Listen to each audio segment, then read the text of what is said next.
नमस्कार। शनि साधना के हमारे इस कार्यक्रम में एक बार फिर आप सभी का स्वागत है। मैं आपका ज्योतिष मित्र पंडित हिमांशु नेमा हमेशा की तरह आपका स्वागत कर रहा हूं और उम्मीद करता हूं कि आप सभी कुशल मंगल होंगे। कालसर्प योग 12 प्रकार के होते हैं और इसकी हम व्याख्या कर रहे हैं। नंबर 1 अनंत कालसर्प योग की व्याख्या मैं कर चुका हूं, उसका एपिसोड बना चुका हूं।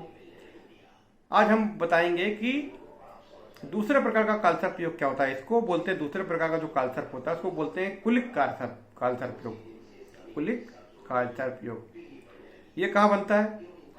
ये कालसर्प योग बनता है सेकंड हाउस और अष्टम भाव के बीच में, यानी कुंडली का जो धन भाव है और कुंडली का जो 8वां भाव है, इस बीच में राहु और केतु बैठे हैं। सेकंड में राहु और अष्टम में केतु, और इनके एक तरफ राहु और केतु के, मान लो राहु केतु ऐसे बैठे हुए और इसके एक तरफ सारे ग्रह बैठे हुए हैं।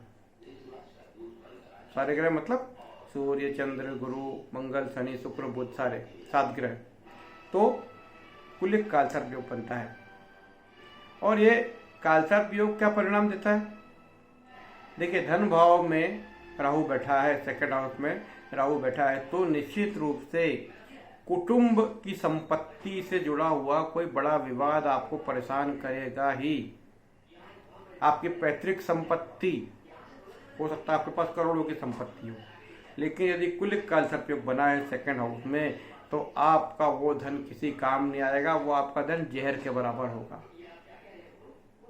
परिवार में झगड़े होंगे, या परिवार में कोई, कुटुंब में कोई व्यक्ति जहर खा के मरा होगा संपत्ति के कारण। इसके कारण उसकी जो हाय, उसकी जो बद्दुआ लगेगी, उसके कारण चाहे आपकी कितनी भी संपत्ति हो, लेकिन उसको कोई भोग नहीं कर पाएगा। संपत्ति के विवाद होते रहेंगे, कोर्ट कचहरी चलती रहेगी, ये सब चलता रहेगा। तो यदि सेकेंड हाउस से में राहु बैठा है और इससे जुड़ा हुआ कालसर्प योग बनता है, तो वाणी आपकी खराब होगी। वाणी मतलब आप कुछ बोल पाएंगे, कुछ बोल नहीं पाएंगे। दूसरा, आंखों की तकलीफ भी हो सकती है। संपत्ति विवादों में फंस सकती है। तो ये सब चीजें हो सकती हैं। 8वें में केतु बैठा है तो क्या संकेत मिलेगा? 8वें का केतु यदि बैठा है तो आपको संतान से जुड़ी तकलीफ दे सकता है। जैसे मान लो पुत्र संतान हुई नहीं, आपका कुल दीपक ही पैदा नहीं हुआ, आपके पास करोड़ों की प्रॉपर्टी, तो किस काम की? अष्टम का केतु ये बोल सकता है। सेकंड कुलिक कालसर्प योग में ये दिक्कत आती है कि संपत्ति बहुत है लेकिन खाने वाला कोई नहीं, संतान पैदा नहीं हो रही है, और संतान पैदा हुई तो संतान बीमार, तो इतनी बड़ी संपत्ति को संभालेगा कौन? तो कुलिक कालसर्प योग इस प्रकार के विचित्र परिस्थिति आपके जीवन में ला देता है। संपत्ति तो बहुत है, खाने वाला कोई नहीं, लड़का ही नहीं पैदा हुआ। तो ये बड़ी विचित्र परिस्थिति कालसर्प योग में बनती है। ये मैंने जीवन में कई बार इन चीज़ों का अनुभव किया है। 8वां केतु संतान की पीड़ा देता। संतान की पीड़ा मतलब या तो पुत्र संतान होगी नहीं, वो पुत्र संतान हुई तो वो बीमार होती रहेगी, उसको बहुत दिक्कत आएगी, ना वो पढ़ाई कर पाएगा, ना उसकी हेल्थ अच्छी रहेगी। यानी 8वां केतु यदि बैठता है तो समझ लीजिए कि आपका वंश खत्म होने वाला है। धीरे धीरे करके वंश वृद्धि में रुकावटें आने वाली है। यदि कुंडली में केतु के जो मित्र हैं गुरु महाराज, वो यदि अच्छी पोजीशन में नहीं है तो समझ लो कि आपका वंश का दिया बुझने वाला है।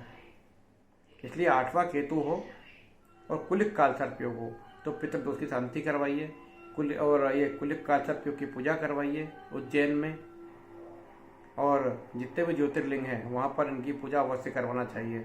इससे क्या होता है? पितृदोष का निवारण होता है। पितृदोष के कारण ही कालसर्प योग बनता है।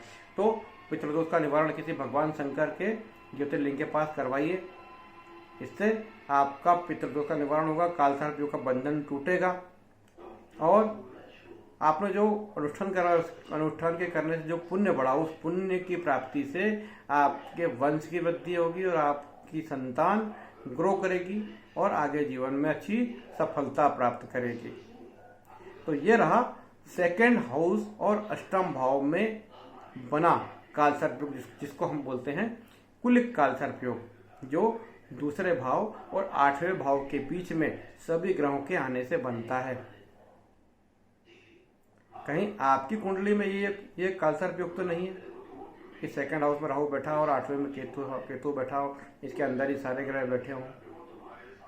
देखिए कुंडली के ग्रह योग,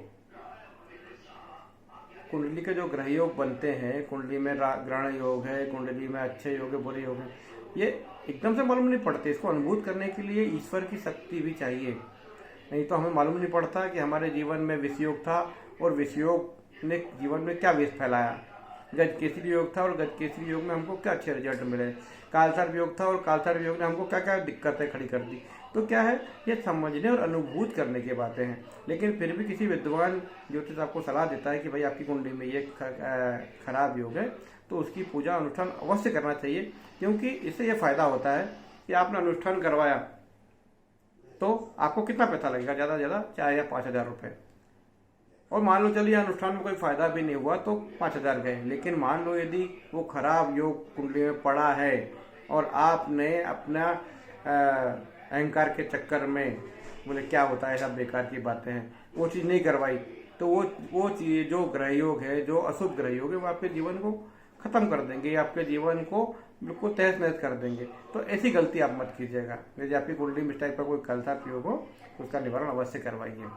और भगवान शिव का स्थान ही ऐसा स्थान होता है जहाँ पर राहु जनित, केतु जनित कालसर्प योग, पितृदोष का निवारण होता है। आपको मेरा कार्यक्रम कैसा लगा ये बताइए, इसमें मैं क्या सुधार कर सकता हूँ, इसका भी मुझे सहयोग कीजिए, एडवाइस दीजिए। मेरे चैनल को सब्सक्राइब कीजिए और अपने मित्रों से करवाइए। और आपकी कोई समस्या हो तो मुझसे अवश्य कंसल्ट कीजिए। नमस्कार।